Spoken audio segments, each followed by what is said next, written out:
In one of the previous videos, we looked at some of the presets that we can use to quickly get text animations up and running.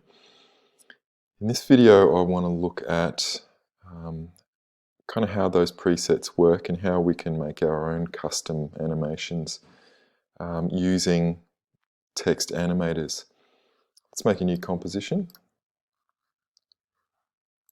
And this one's going to be called Position because we're going to work on animating text position. And I'm going to create some point text. I might make it just a little bit bigger than that. Oops.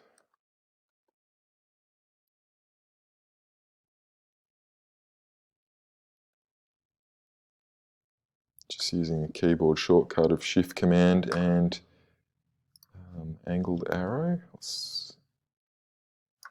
Okay, reposition that.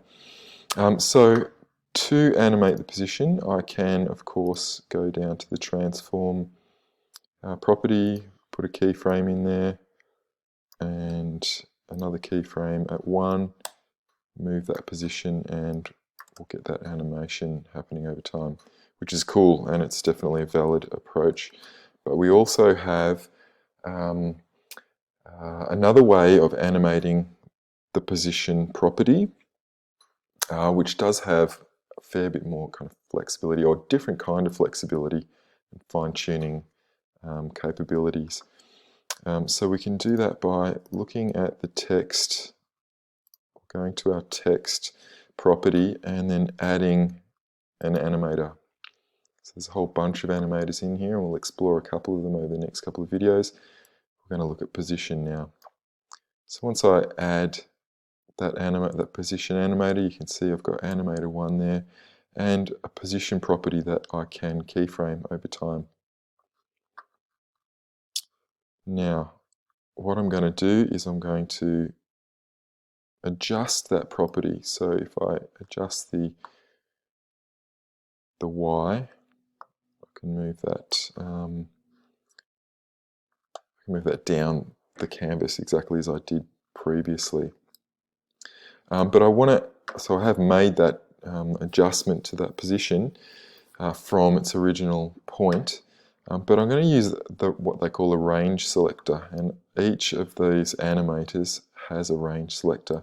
This is kind of where you do the animation.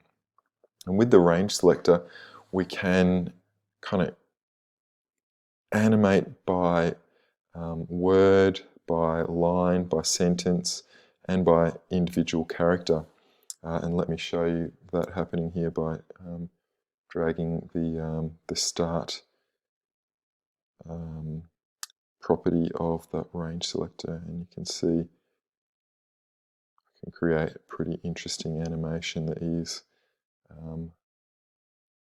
the individual characters moving. So I can keyframe that start position. So I'm going to start 100% completed, and then move through in time, and then drop that back to 0. And then just we'll preview that.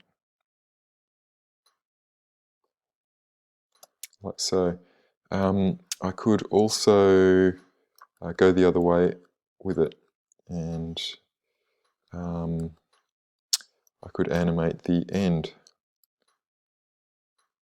So we could start the end at 0%, and then move forward in time, keyframe that.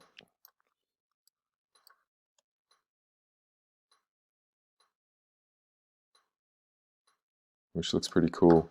One thing I want to do just to finish off this animation is to add some motion blur. Don't know if you guys have used motion blur before, but it's a pretty cool thing to add a bit more kind of